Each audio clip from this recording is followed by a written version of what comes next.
Assalamualaikum warahmatullahi wabarakatuh. Kembali lagi di Bahasa Inggris kelas 7. Kali ini kita akan membahas materi tentang subject plus do atau does. Setelah minggu lalu kita sudah bahas tentang subject plus to be. Nah, maka sekarang kita akan membahas tentang subject plus do atau does. Namanya hampir sama ya, cuma beda belakangnya saja. Yang satunya to be, yang satunya do atau does. Oke, kita lanjut. What is the difference between subject plus to be dengan subject plus do atau does? Apa sih bedanya? Padahal sama-sama menggunakan subject. Tapi kenapa di belakangnya beda? Yang satu menggunakan to be, kemudian yang satu menggunakan do atau does. Oke, perbedaannya adalah ketika subject menggunakan to be, maka there is not a verb in the sentence. Kalau ada subject kemudian ada to be, maka dalam kalimatnya tidak ada kata kerja. Jelas? Jika terdapat subject plus to be, maka tidak ada kata kerja di dalam kalimat. Jelas ya? Kemudian, yang kedua, subject plus do atau does. Jika terdapat subject plus do atau subject plus does, maka there is a verb in the sentence. Maka ada kata kerja di dalam kalimat. Nah, bedanya di situ. Kalau subject plus to be tidak ada kata kerja, maka subject plus do atau does dia ada kata kerja. Jelas bedanya ya? Nah, kemudian yang kita akan bahas selanjutnya adalah what is verb? Verb itu apa sih? Kata kerja itu apa? Oke, kita lihat. Verb is an action. Verb itu adalah kata kerja atau tindakan. Miss, maksudnya bagaimana? Maksudnya adalah verb itu adalah kata yang mengandung tindakan atau kata yang mengartikan sebuah tindakan. Contoh, apa saja sih yang termasuk ke dalam kata kerja atau yang masuk ke dalam verb? Oke, yang pertama itu ada write atau menulis. Maaf, saya lupa tulis artinya. Kemudian ada eat, makan. Nah, makan itu salah satu tindakan bukan? Salah satu kegiatan atau bukan? Kegiatan ya, karena dia melakukan gerak. Kemudian drink atau minum. Minum itu kegiatan bukan? Kegiatan, karena dia melakukan gerak. Kemudian play, bermain. Nah, bermain itu salah satu kegiatan atau tindakan. Kemudian study, itu salah satu kata kerja atau tindakan. Maka, jika setiap kata memiliki arti tindakan atau melakukan, maka dia masuk ke dalam kata kerja atau verb. Ya, dia masuk ke dalam kata kerja atau verb. Sampai sini jelas? Jelas ya.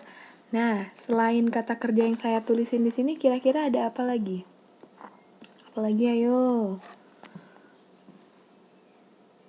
Apa? Ya, nanti kalian cari tahu sendiri ya. Yang banyak kalian tulis kata kerjanya ada apa aja sih? Oke, selanjutnya kita lihat the example of subject plus do atau does. Contoh dari kalimat subject plus do atau does. Karena kan subject plus to be-nya sudah ya di minggu lalu. Kalian juga sudah mengerjakan tugasnya. Oke, contoh kita lihat.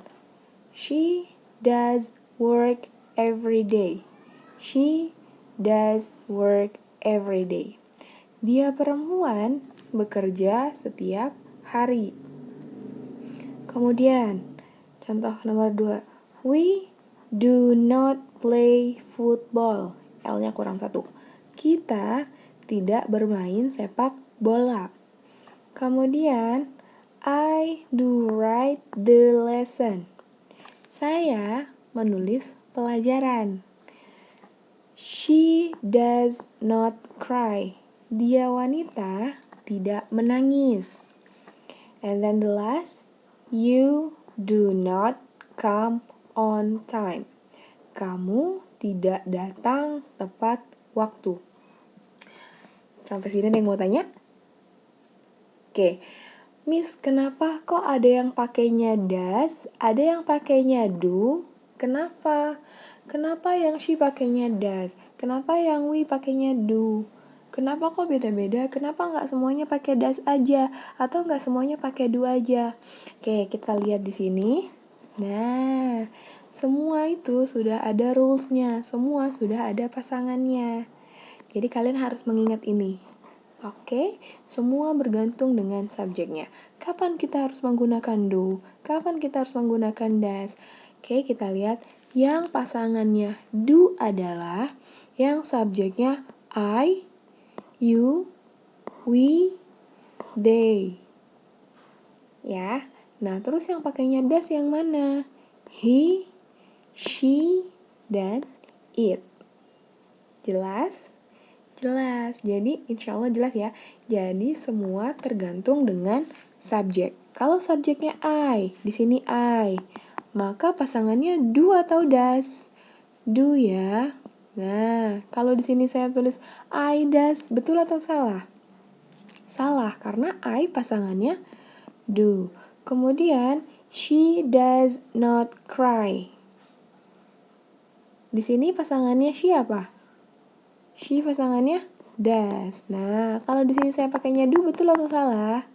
Salah, karena she pasangannya does. Oke, materi hari ini cukup jelas? Oke, apakah penjelasan dari saya sudah cukup jelas? Ataukah saya menjelaskannya dengan terburu-buru sehingga kalian tidak jelas?